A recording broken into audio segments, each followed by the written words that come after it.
নমস্কার।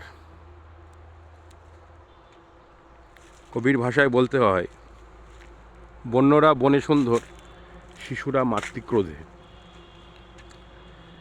একটা গভীর জঙ্গলে প্রবেশ করেছি, আপনাদের দেখাচ্ছি। এটা উত্তরবঙ্গের ফরেস্ট না দক্ষিণবঙ্গের ফরেস্ট না মধ্যবঙ্গের ফরেস্ট, অর্থাৎ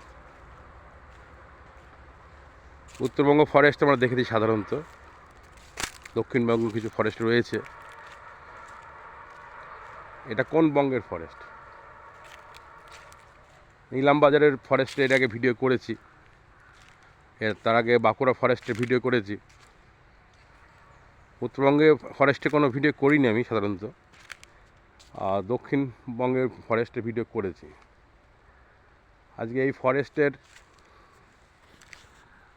ভিডিও বার্তায় প্রশ্ন একটা, যে এটা কোন ফরেস্ট। এটা একদম আমাদের বাড়ির কাছেই, কোনো জঙ্গলমহলের ফরেস্টের ভিডিও না। এটা আমাদের নদিয়া জেলার সীমানগরের গভীর জঙ্গলের মধ্যে প্রবেশ করেছি। সেখান থেকে একটা ছোট্ট ভিডিও। ইচ্ছা যেখানে যায় না কেন, ভিডিওর মতন একটা দৃশ্য পেলে ভিডিও করতে বসি, এবং সেই সময়ের মধ্যে একটু রেস্ট বা টাইম পাস, যেটা বলেন না কেন, ফ্রেশ বা একটু টিফিন, সেটা সেরে নিই।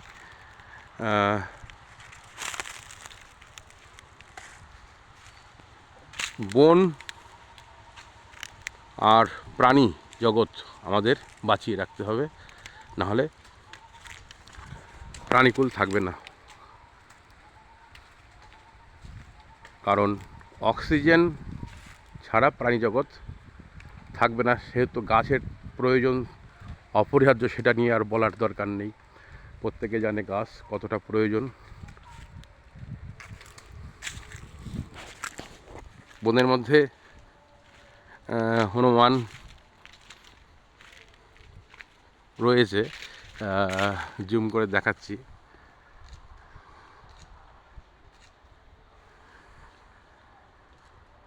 শান্ত নিরিবিলি মনোরম পরিবেশ, যেখানে বাইরের কোনো কোলাহল বা কোনো শব্দের প্রবেশ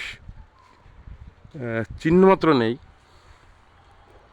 সেখানে কিছুক্ষণ দাঁড়ালে মানসিক ক্লান্তির অবসাদ ঘটে। এটা আমার ব্যক্তিগত একটা রুচিবোধের কথা বললাম। এবার অনেকের অনেক রকমের অভিরুচি থাকতে পারে, সে বিষয়ে আমি যাচ্ছি না। জঙ্গল, পাহাড়, নদী, প্রাকৃতিক পরিবেশ খুবই তো ভালো লাগে, এবং বাইক ট্যুর করি সাধারণত, বেশিরভাগই অল ইন্ডিয়ার এক বাইক ট্যুর করার প্ল্যান রয়েছে, এবং তাছাড়া অন্য কোনো প্ল্যানিং নেই। বাইক ট্যুর করে ইউটিউবে সমস্ত ভিডিও আপলোড করে পরবর্তীতে স্মার্ট টিভির মাধ্যমে বাড়ি বসে শুয়ে শুয়ে এই ভিডিওগুলো দেখে মানসিক একটা তৃপ্তি আসে। এই ভিডিওটা করলাম, আপনারা দেখুন।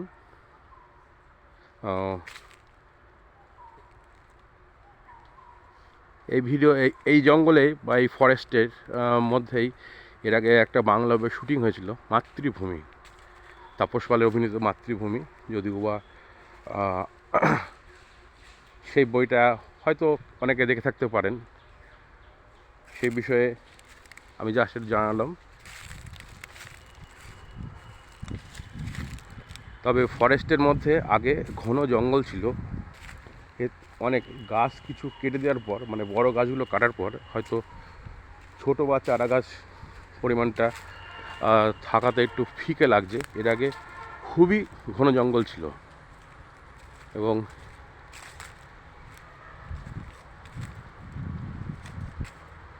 দিনের বেলায় এরকম একটা গা ছমছম ভুতুড়ি পরিবেশ, নিস্তব্ধ পরিবেশ, মনোরম পরিবেশ, না বললেই না। ভুতুড়ি বা নিস্তব্ধ পরিবেশের মধ্যেও একটা সুন্দর কোনো জায়গা খুঁজে পাওয়া যাচ্ছে। প্রকৃতির যে একটা সুন্দর, মানে সুন্দর থেকে সুন্দরতর একটা উপহার দিচ্ছে, সেটা এখানে খুঁজে পাওয়া যাচ্ছে। আর এটা দিনের বেলায় যদি এরকম পরিবেশ হয়, তা রাতের বেলায় কতটা ভুতুড়ি পরিবেশ হতে পারে, তা আমি একটা ছবি দেখাচ্ছি আপনাদের সেখানে গিয়ে। দেখুন, একটা শাড়ি পরা একটা মহিলা দাঁড়িয়ে রয়েছে, এরকম একটা মনে হচ্ছে। মাথাটা ঠিক সেভাবে বানানো হয়েছে, আমি জুম করে দেখাচ্ছি। হট করে ঢোকার সময় আমি ঢুকলাম না, আর মনে আতঙ্ক লাগে, একটা মহিলা বোধহয় জঙ্গলে দাঁড়িয়ে রয়েছে, কিন্তু এটা কৃত্রিমভাবে তৈরি করে রেখেছে, হয়তো ফরেস্টের তরফ থেকে, জানি না।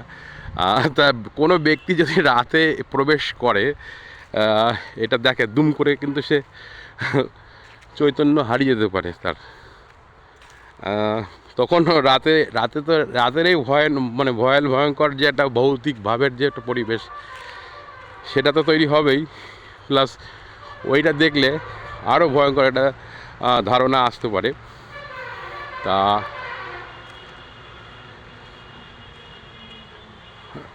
আপাতত রাখলাম।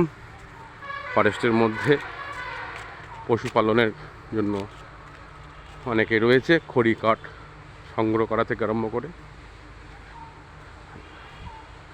তা রাখলাম, ভালো থাকবেন, নমস্কার।